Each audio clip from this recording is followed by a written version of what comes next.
Hermanos en el Señor, nuevamente estamos llegando con el mensaje de la palabra del Señor.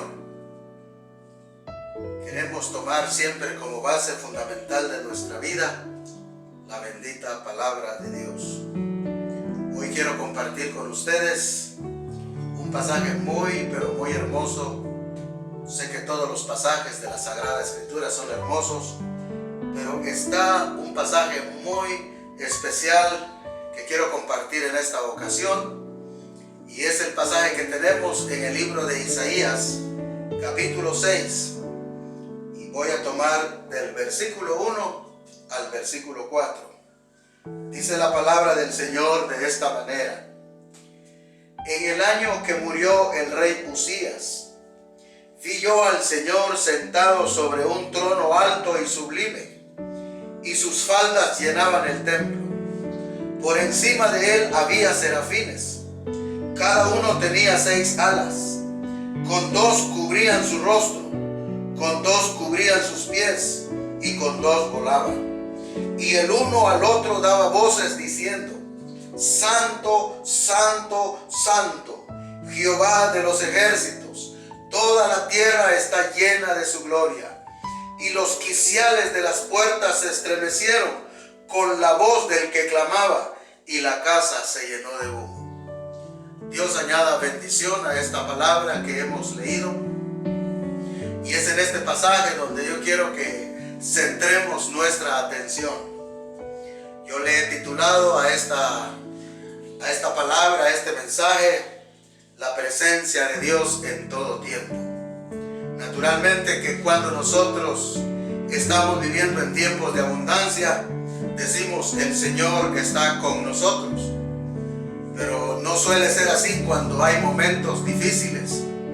Pero la palabra quiere, hermanos, llevarnos a pensar sobre que en todo tiempo el Señor está con nosotros, y su presencia es muy valioso para cada uno de nosotros. Por eso es que en esta parte de la Sagrada Escritura, yo quiero que pensemos por un momento sobre de qué manera el Señor se hace presente en el tiempo que nos toca vivir. He dividido esta parte de Isaías capítulo 6, el pasaje que hemos leído, lo he dividido en dos partes que son muy importantes para la vida de todo cristiano. La primera parte que yo quiero que miremos acá es la manera en que se enfatiza la muerte de un gran hombre de la nación de Israel. Este hombre era rey en Israel. La Biblia aquí lo identifica como el rey Usías. Por eso es que es interesante que nos detengamos un momento a pensar en este hombre, en este personaje histórico para la nación de Israel en esos días. Por eso la palabra que yo quiero que pensemos o miremos es la expresión que dice: en el año que murió el rey Usías. ¿Qué trascendencia tenía la vida de este hombre? Quiero hacer algunas recordaciones,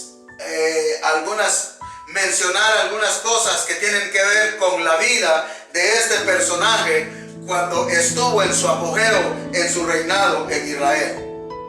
Una de las primeras cosas que podríamos pensar de este hombre llamado Usías fue que este rey fue uno de los mejores reyes después de Salomón. Es importante eso, que este hombre llegó a ser tan importante, así como lo fue Salomón también. Dice, hermanos, la historia que él reinó desde los 16 años y su reinado duró 52 años en total. La Biblia dice también, hermanos, que este hombre como rey hizo lo recto ante los ojos de Dios. ¿Y dónde miramos eso? ¿Dónde tomamos esta expresión? De Segundo de Crónicas capítulo 26 del verso 3 al 4. Ahí dice que él como rey hizo lo recto ante los ojos del Señor. También Usías dirigió un gran ejército, derrotó a los filisteos y recolectó tributo de Esto es algo que ningún otro rey había hecho anteriormente, al derrotar a los filisteos y a los amonitas. También dice que Uzías construyó torres y revivió la agricultura. Al final de su vida, debido a su gran poder, usurpó poderes sacerdotales y Dios lo afligió con lepra. Hizo algo que no debió haber hecho. Era algo que le correspondía al sacerdote ministrar en el templo del Señor. Pero Uzías tomó un cargo que no le pertenecía. Es cierto, la Biblia dice que él era rey, pero al tomar un cargo sacerdotal era como usurpar algo que no le correspondía. Y Dios no vio con agrado lo que hizo el rey en ese momento. Esto es parte importante porque cuando él usurpó el ministerio sacerdotal, Dios lo afligió con lepra. Eso dice la palabra de Dios. También hay otros detalles que resultan ser importantes. En esos días Tiglat-Pileser era el rey de Siria. Y empezó, en este caso, Tiglat-Pileser, rey de Siria, empezó a presionar a Judá y empezó a decaer. Nadie fue capaz de lograr el tipo de paz y prosperidad que había disfrutado durante el reinado de Uzías. Llegó un tiempo de tanta prosperidad y de abundancia en los días de este rey. Uzías fue recordado con cariño y su muerte causó gran tristeza nacional. Naturalmente, cuando este insigne hombre murió, toda la nación de Israel enlutó, porque el recuerdo, la historia de este hombre era algo que quedó impregnado o impregnada en la historia de Israel. Era un caudillo importante y ahora la Biblia dice que él murió. Es interesante que en el año que murió el rey Uzías, según el verso 1, es una frase cargada de significado. Fue un año de dolor, fue un año de tristeza, fue un año de consternación. Los años de Uzías serían recordados como los mejores tiempos. Es en ese tiempo cuando había luto nacional, y es por ello que se menciona la muerte de este hombre. Dice esa parte: en el año que murió el rey Uzías. Y la siguiente parte es interesante, porque la palabra de Dios nos va a dejar algo claro, nos va a dejar pensando en que en el momento cuando hay tribulación, o hay dolor, o hay tragedia en los pueblos, hay algo que es interesante para los hijos del Señor, para los redimidos. El versículo 1 dice: en el año que murió el rey Uzías, vi yo al Señor sentado sobre un trono alto y sublime, y sus faldas llenaban el templo. Justo en ese momento fue cuando Isaías ve al Señor en el templo. Justo cuando moría el rey Uzías, vio la gloria del Señor. Y hay algunas descripciones interesantes que se nos presentan aquí en relación a la presencia del Señor en el templo que está siendo revelado al profeta Isaías. Por eso la Biblia dice, hermanos, que cuando nosotros vemos que las situaciones son difíciles en nuestros países, hay algo que no debe de pasarse por alto: el buscar la presencia del Señor, el tener la capacidad de poder ir al templo como hizo Isaías. Él no va a ningún otro sitio, sino va al templo para ver un significante misterio de la presencia del Señor. Naturalmente que cuando no tenemos un templo donde reunirnos, tenemos nuestra casa, tenemos nuestro santuario familiar, nuestro altar familiar para buscar al Señor en oración. Por eso, en esta ocasión yo quiero que miremos lo que significa esa visión de Isaías en el templo del Señor en Jerusalén. Dice la palabra: vi yo al Señor sentado sobre un trono alto y sublime. Cuando la Biblia habla de que Él está sentado sobre el trono, está hablando de gobierno, está hablando de que Él reina como soberano Señor, Por eso la Biblia dice, sentado sobre un trono alto y sublime. La palabra del Señor, hermanos, tiene que indicarnos que de alguna manera, cuando la palabra de Dios nos dice que Él está sentado, es porque Él está gobernando, está en perfecto control de las circunstancias del mundo. Cuando nosotros pensamos en esta palabra, sabemos de que Dios tiene perfecto control de las cosas que nos vienen a nuestra vida. Cualquiera sea la situación, cualquiera sea el momento que nos toque vivir, la Biblia dice que Él tiene control sobre las cosas que ocurren. Dice la palabra del Señor también que no solo estaba sentado en el trono, dice la palabra de Dios, y estaba sentado sobre un trono alto y sublime, y sus faldas llenaban el templo. Es interesante que miremos lo que significa alto y sublime. Cuando se habla de algo sublime, sublime es una categoría estética, dice, es una categoría estética y que consiste en una grandeza o belleza extrema, capaz de llevar al espectador a un éxtasis más allá de su racionalidad. Hay algo que no se puede comprender humanamente hablando y que va más allá de nuestra razón, pero eso es lo sublime, eso es lo hermoso, eso es lo maravilloso.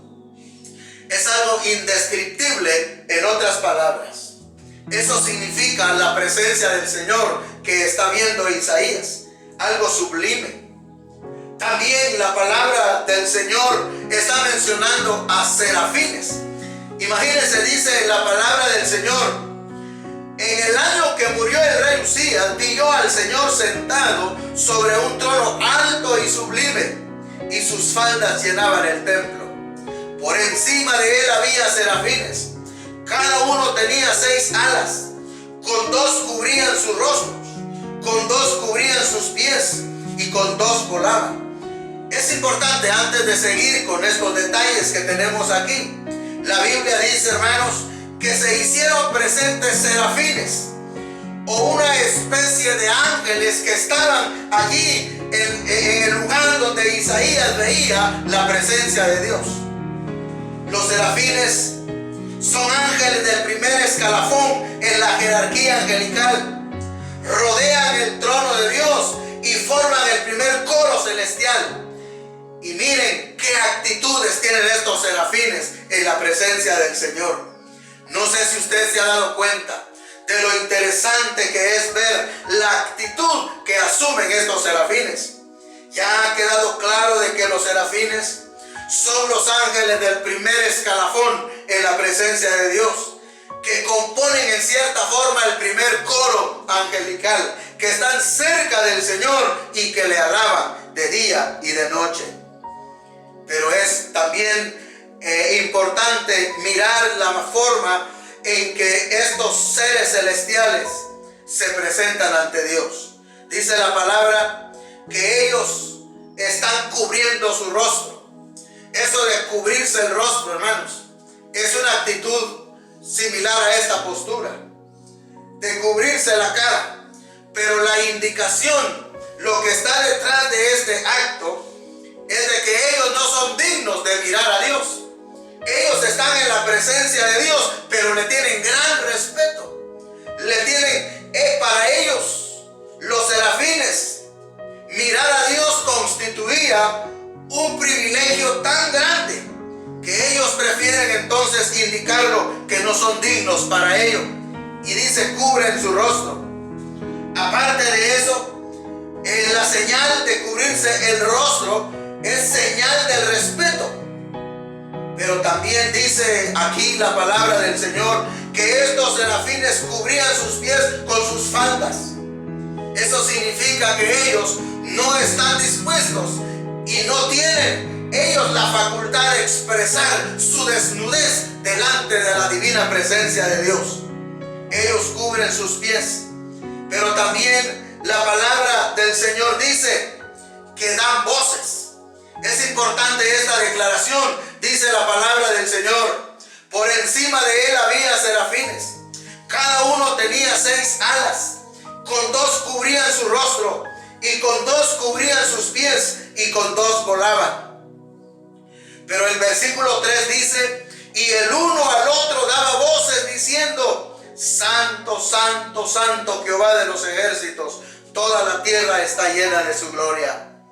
Nos parece muy sublime el evento que Isaías contemplaba en esta ocasión. Y esto es para traer a nuestras vidas también enseñanzas de profundo significado. En otras palabras, la presencia del Señor en el templo le decía a Isaías: es cierto que el rey más querido, el rey más amado de Israel ha muerto, pero yo estoy vivo. Es como dijera el Señor a Isaías y a toda la nación de Israel: yo tengo perfecto control de las cosas que están ocurriendo. Si Él está sentado en su trono gobernando, significa que Dios tiene absoluto control de las cosas que nos suceden en la tierra. Así que podemos vivir confiados, podemos vivir nosotros con este espíritu fortalecido, porque el Señor tiene control de la situación suya y la situación mía. Pero los detalles que tenemos acá está relacionado precisamente con las actitudes que tenían estos serafines. Y hay una declaración importante aquí en esta parte de la Sagrada Escritura, y dice: y el uno al otro daba voces diciendo: Santo, Santo, Santo, Jehová de los ejércitos. Esto de dar voces significa que alababan, que cantaban al Señor, que glorificaban el nombre de Dios. Esta alabanza era como una manera antifonal. Cuando dice la Biblia, daban voces diciendo, era como un grupo angelical en este extremo del templo y otro grupo angelical en este otro extremo. Y cuando un coro, una parte del coro decía: Santo, Santo, Santo, la otra parte del coro angelical respondía: Jehová de los ejércitos. En esta parte del templo cantaban los ángeles y decían: Santo, Santo, Santo. En esta otra parte del templo los otros respondían: Jehová de los ejércitos. Ya podemos nosotros imaginarnos esta alabanza antifonal, esta alabanza celestial.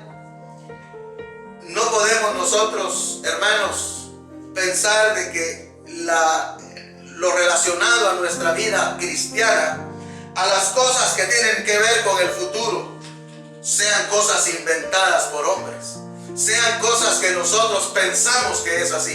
No, la Biblia misma, la palabra de Dios nos dice claramente de que la realidad del cielo, la realidad de Dios es algo que la Biblia está enseñando con perfecta claridad. Es por ello que en esta ocasión nosotros tenemos que tener también no solo una actitud correcta ante Dios, ahora que no tenemos la oportunidad de reunirnos ni de estar en el culto en el templo, pero sí podemos caminar en la santidad del Señor, podemos caminar con la frente en alto. Hay un coro muy antiguo que cantan o que cantamos frecuentemente en las iglesias: cada paso que das por la senda en que vas, hay un Dios que te ve. Y ese coro se hace realidad en esta parte de las Escrituras. Dios tiene control, Dios tiene perfecta sabiduría y es soberano de permitir las cosas. No podemos ir en contra de lo que Dios hace, de lo que Dios permite. Él sabe hacia dónde dirige los destinos de la tierra. A nosotros solamente nos corresponde saber que en todo tiempo su presencia se hace real en nuestras vidas. Recuerde y no nos olvidemos nunca de que Dios quiere que nosotros mantengamos dependencia de su presencia en nuestra vida. Yo quiero invitarlo en este momento a que hagamos juntos una corta oración y que podamos nosotros ver a Dios actuando, ver a Dios llevando a cabo el desarrollo de sus propósitos a través de la historia. Sabemos que Él sale del punto A y llegará a Z. El propósito de Dios, la Biblia dice, el cielo y la tierra dejarán de existir, pero mis palabras no dejarán de cumplirse. Es en este momento que queremos hacer juntos una corta oración. Padre y buen Dios que estás en gloria, te damos gracias, Señor, y te adoramos, te bendecimos, Señor. Queremos expresar nuestro agradecimiento por lo que tú permites, Señor. Sabemos por medio de tu palabra que tú eres soberano, que tú eres el Rey de reyes y Señor de señores. Sabemos por medio de tu palabra que tienes perfecto control de la situación que vivimos. Nosotros no sabemos en qué momento esto va a cambiar, si vamos a volver a reunirnos o se extenderá el tiempo, Señor, en que se nos prive de este privilegio.